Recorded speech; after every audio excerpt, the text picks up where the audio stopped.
అదే RTV app వార్తల్ని క్షణాల్లో చదివే అవకాశం ఉంటుంది. ఒక న్యూస్ పేపర్, ఒక టెలివిజన్ ఛానల్ మీ చేతుల్లో ఎప్పుడూ ఉంటాయి. రాష్ట్రంలో ఎన్నికలు సమీపిస్తున్న నేపథ్యంలో అన్ని రాజకీయ పార్టీలు ఎత్తులు పై ఎత్తులతో ముందుకు వెళ్తున్నటువంటి పరిస్థితి. ముఖ్యంగా కాంగ్రెస్ పరిస్థితి మొన్నటి వరకు చాలా ఇబ్బందికరమైన పరిస్థితుల్లో ఉన్నటువంటి కాంగ్రెస్ ఈ మధ్య కాలంలో వైఎస్ షర్మిల రాష్ట్ర పగ్గాలు చేపట్టిన తర్వాత పెద్ద ఎత్తున కాంగ్రెస్ వర్గాలు, గతంలో ఉన్నటువంటి కాంగ్రెస్ వర్గాలు సైతం కాంగ్రెస్ పార్టీలో చేరడానికి, కాంగ్రెస్ పార్టీకి పనిచేయడానికి సిద్ధమవుతున్నటువంటి పరిస్థితి. ముఖ్యంగా వైఎస్ షర్మిల మార్క్ అనేది రాష్ట్రంలో పెద్ద ఎత్తున కనిపిస్తున్నటువంటి నేపథ్యంలో మరి అనంతపురం జిల్లాలో కూడా చాలా పెద్ద ఎత్తున నాయకులు కాంగ్రెస్ పార్టీలో చేరుతున్నటువంటి నేపథ్యంలో గతంలో కాంగ్రెస్లో పనిచేసినటువంటి రాజశేఖర రెడ్డి శిష్యుడిగా చెప్పుకునేటువంటి పాలమల్లి ఈ మధ్య కాలంలో కూడా షర్మిలాని కలిసి షర్మిల సమక్షంలో కాంగ్రెస్ పార్టీ తీర్థం తీసుకున్నటువంటి పరిస్థితి. ఇటువంటి పరిస్థితుల్లో రాష్ట్రంలో రానున్న ఎన్నికల నేపథ్యంలో కాంగ్రెస్ పరిస్థితి ఎలా ఉంటుంది, అందులో ముఖ్యంగా పాలమల్లి ఏం చేయబోతున్నారు అనేది ఆయన మాటలో వినే ప్రయత్నం చేద్దాం. ఆయన ఏం చెప్తారు ఆయన మాటలో విందాం. సరే, ఏంటి కాంగ్రెస్ పార్టీ పరిస్థితి రాష్ట్రంలో ఎలా ఉందనుకుంటున్నారు? అంటే కాంగ్రెస్ పార్టీ వచ్చేసి రాష్ట్ర విభజన చేసింది కాంగ్రెస్ పార్టీ ఒకటే అనేసి ప్రజలు మా కాంగ్రెస్ పార్టీకి నింద పడడము, కాంగ్రెస్ శ్రేణులన్నీ నిరుత్సాహంతో ఉండిపోవడము, సరైన నాయకులు లేకపోవడము, ఈ గడిచిన 10 ఏళ్లలో సరైన నాయకుడు కార్యకర్తలను కానీ నాలాంటి వాళ్ళని కానీ చేతినిచ్చి పిలిచి భుజం తట్టేవాడు లేకపోవడంతో మేము మాలాంటి వాళ్ళంతా స్తబ్దంగా ఉండిపోయినాము. ఇప్పుడు ప్రస్తుత పరిస్థితుల్లో తెలంగాణలో అయితేనేమి, కర్ణాటకలో అయితేనేమి కాంగ్రెస్ పుంజుకోవడంతో మరి కాంగ్రెస్ పార్టీ ఒక అడుగు ముందుకేసి రాహుల్ గాంధీ గారు రాజశేఖర రెడ్డి గారి వారసురాలైనటువంటి షర్మిలమ్మని పిసిసి ప్రెసిడెంట్గా చేయడంతో మాలాంటి వాళ్ళందరికీ ఒక ఆశాజనకంగా, ఆశాజ్యోతిలాగా షర్మిలమ్మ కనపడింది. ఆ ఉద్దేశంతోనే మేము కాంగ్రెస్ పార్టీలో పనిచేయడానికి మేము ముందు కన్నా ఎక్కువగా, అంటే వాళ్ళ తండ్రి కన్నా ఎక్కువగా ఈమెను ప్రోత్సహించి ఆమెను ముందుకు తీసిపోయి నాయకురాలుగా చేసే రాహుల్ గాంధీని ప్రధానమంత్రి చేయడానికి ఈమె ఎంతో ఆంధ్ర రాష్ట్రంలో కృషి చేస్తుందని మేము భావిస్తున్నాం. సరే, నిన్న మొన్నటి వరకు కాంగ్రెస్ కార్యక్రమాలంటే అసలు ఎవరు రానటువంటి పరిస్థితి. ముఖ్యంగా షర్మిల ఈరోజు పార్టీ పగ్గాలు చేపట్టిన తర్వాత అసలు భారీ ఎత్తున జనం కూడా వస్తున్నటువంటి నేపథ్యం, మళ్ళీ ఈ ప్రభావం రానున్న ఎన్నికల్లో ప్రభావం ఉంటుందంటారా? ఖచ్చితంగా ఉంటుంది. ఎందుకంటే ఇప్పుడు కాంగ్రెస్ శ్రేణులు రాహుల్ గాంధీ తెలంగాణ రాష్ట్ర బార్డర్లో అయితేనేమి, కర్ణాటక రాష్ట్ర బార్డర్లో బల్లారి దగ్గర పాదయాత్ర జూడో యాత్ర వచ్చినప్పుడు రాహుల్ గాంధీ గారు ఎందుకో కర్ణాటకలో చెప్పవలసిన మాటలు కాదు, మేము ఆంధ్రప్రదేశ్కి ప్రత్యేక హోదా కల్పిస్తామని ఆయన గత 4 ఏళ్ల నుండి చెప్పుకుంటూ వస్తున్నాడు. మాలాంటి శ్రేణులు ఆంధ్రప్రదేశ్లో ఉన్నటువంటి ప్రజలు కూడా ఆయన మాట మీద ఎందుకో నమ్మకం కలుగుతూ ఉంది. తర్వాత ఆంధ్ర విభజన జరగడానికి ఒక కాంగ్రెస్ పార్టీ కాదు, మేము ఒక పార్టీని అనవలసిన అవసరం లేదు. కానీ ఈ తెలుగు రాష్ట్రాల్లో ఉన్నటువంటి ప్రతి ఒక్క పార్టీ, అన్ని పార్టీలు సంతకాలు చేస్తేనే బీజేపీతో సహా ఆంధ్ర రాష్ట్ర విభజన జరిగింది. ఎందుకో మా కాంగ్రెస్ పార్టీకి ఒక్కటికే నిందపడింది. కానీ రాహుల్ గాంధీ గారు పదే ఆ మాట చెప్పడంతో నాలాంటి నా తోటి కార్యకర్తలు అన్నా మనం మళ్ళా కాంగ్రెస్ పార్టీలో పనిచేద్దాం, షర్మిలమ్మ గారు వచ్చారు పార్టీకి, అది గెలుస్తుందో ఓడుతుందో కాదు, మనం పార్టీకి అందరూ కలిసికట్టుగా పనిచేస్తామని నా మిత్రులు, నా శ్రేయోభిలాషులు అందరూ చెప్పడంతో నేను కూడా షర్మిలమ్మని కలవడం జరిగింది. సార్, ముఖ్యంగా ఇప్పుడున్న పరిస్థితుల్లో వైసీపీ నాయకులు అయితే కామెంట్ చేస్తున్నటువంటి పరిస్థితి, మీ నాన్నను చంపిన పార్టీలో నువ్వు ఎలా చేరావు అని చెప్పేసి వైసీపీ పెద్ద మంత్రుల స్థాయిలో షర్మిలను ప్రశ్నిస్తున్నటువంటి పరిస్థితి. ఇది కాంగ్రెస్ పార్టీ ఎలా చూస్తుంది? అది దైవాధీనం. మా నాయకుడు, మహానాయకుడు రాజశేఖర రెడ్డి గారు, ఆయనకి అప్పటికి ఉన్నది, ఆయన చనిపోయినాడు. ఎవరు చంపినారు ఏమి అంటే అదంతా అభూత కల్పన. ఒక పార్టీకి నింద మోపడం, చంపడం కాదయ్యా. ఆయనకి ఆటికి ఉన్నది, దేవుడు ఆటికి ఆయన తీసుకుపోయినాడు. ఆయన ఏమంటే ఆంధ్ర రాష్ట్రము ఇలా ఉండేది కాదు. మొన్న కూడా షర్మిలమ్మ విజయవాడ సభలో కళ్ళ నిండా నీళ్లు పెట్టుకొని వాళ్ళ ఫాదర్ కానీ ఇంకంత పెద్ద లీడర్లు ఉంటే ఆంధ్ర రాష్ట్రానికి ఇంత అధోగతి వాళ్ళు పట్టేది కాదనేది ఆమె చెప్పే దాంట్లో భావనలో మాకు స్పష్టంగా ఆమె మనసులోని మాట మాకు కనపడుతుంది.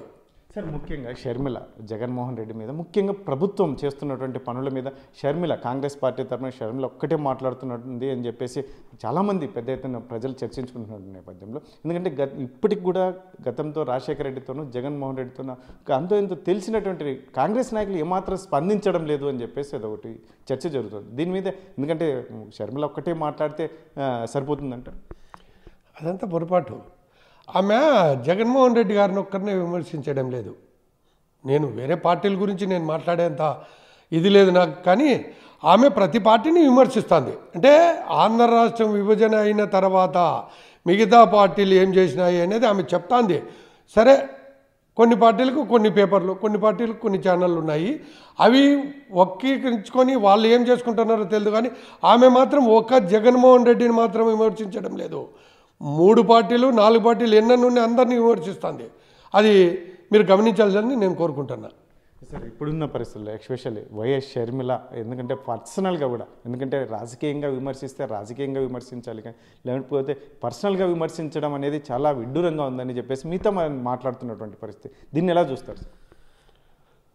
పర్సనల్ అంటే ఆమె పర్సనల్ లేక ఎప్పుడు వచ్చింది?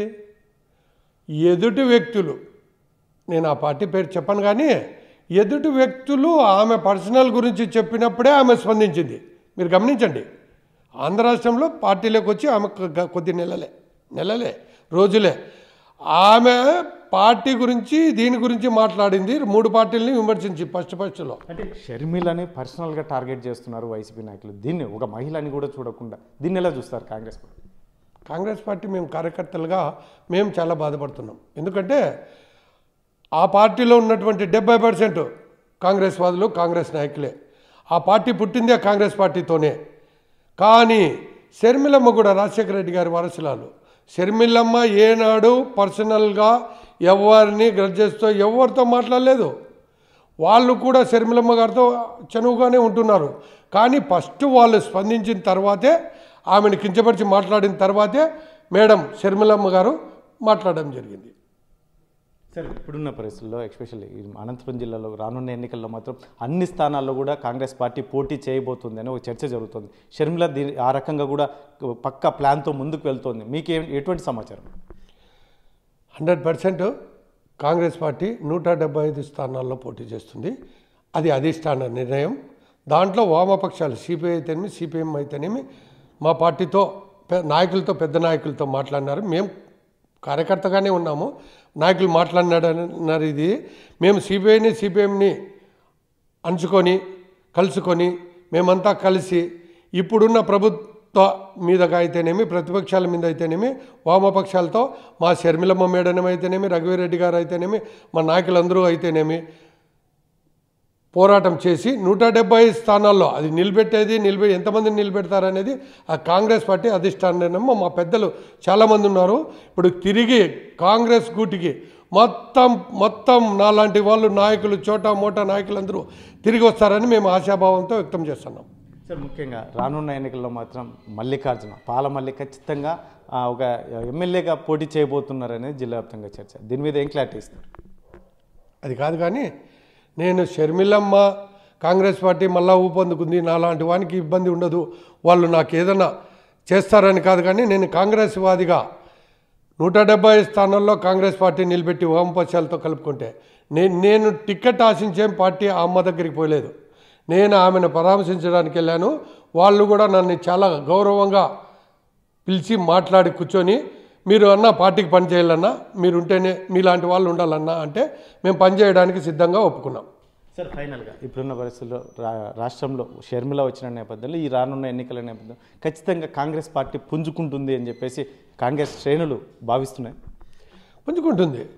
ఇంతకుముందు 15,18 ఓట్లు పడినాయి.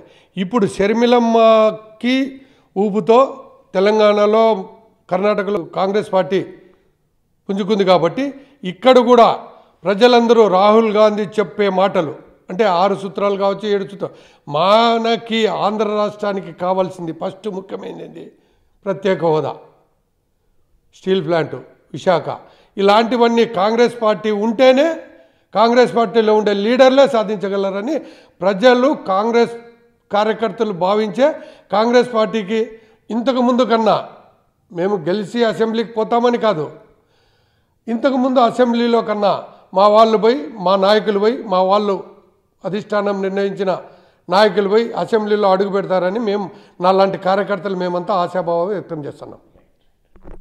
ఏదైతే ఉందో కాంగ్రెస్ పొలిటీషియన్ సీనియర్ నాయకులు పాల మల్లికార్జున్ చెప్తున్నటువంటి విషయం ఏదైతే ఉందో మొత్తం మీద ఖచ్చితంగా రానున్న కాలంలో షర్మిల నాయకత్వంలో రాష్ట్రంలో కాంగ్రెస్ పార్టీ పునర్వైభవం పుంజుకుంటుంది ఖచ్చితంగా. ఎందుకంటే రానున్న ఎన్నికల నేపథ్యంలో కూడా గతంలో కాంగ్రెస్ పార్టీకి ఒక పార్టీకే నింద వేయడం అది గతంలో అలా జరిగిపోయింది. ఇటువంటి పరిస్థితుల్లో అన్ని పార్టీలు సమ్మతిస్తేనే ఆ రోజు స్టేట్ డివైడ్ జరిగింది. ఇటువంటి పరిస్థితుల్లో కాంగ్రెస్ పార్టీకి మాత్రం మరక అంటిన నేపథ్యంలో రానున్న ఎన్నికల్లో మాత్రం షర్మిల ఖచ్చితంగా అన్ని పార్టీలు అన్ని వర్గాలని కలుపుకొని ముందుకు వెళ్తున్నటువంటి నేపథ్యం. మరోవైపు అయితే మాత్రం ఈమె పర్సనల్గా ఎవరిని టార్గెట్ చేయాల్సిన అవసరం లేదు. ముఖ్యంగా మహిళని చూడకుండా వైసీపీ నాయకులు టార్గెట్ చేసి మాట్లాడుతున్నటువంటి నేపథ్యంలోనూ షర్మిల ఆ రకంగా స్పందించాల్సి వస్తుంది. ముఖ్యంగా ఏ పార్టీని వదలట్లేదు, అన్ని పార్టీలను. ఎందుకంటే ఎవరు ఏం చేశారు, ఎవరు తప్పులు చేశారు అన్నింటినీ టార్గెట్ చేస్తూనే షర్మిల మాట్లాడుతుంది. ఇటువంటి పరిస్థితుల్లో ఆమెని పర్సనల్గా టార్గెట్ చేసి మాట్లాడడం అనేది సరైన పద్ధతి కాదని వైపు చెప్తున్నాయి.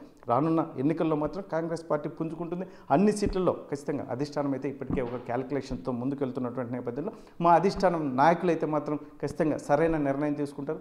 నా భవిష్యత్తు అనేది ఖచ్చితంగా నేను పోటీ చేయాలా వద్దా అనేది మాత్రం అధిష్టానం నిర్ణయం తీసుకుంటే నేనైతే కార్యకర్తగా పనిచేయడానికి షర్మిలమ్మ ముఖ్యంగా మా నాయకుడి కూతురైనటువంటి షర్మిలమ్మకు మేము సపోర్ట్గా పనిచేయడానికి ఎల్లప్పుడూ సిద్ధంగా ఉన్నామని చెప్పేసి పాల మల్లికార్జున్ చెప్తున్నటువంటి పరిస్థితి.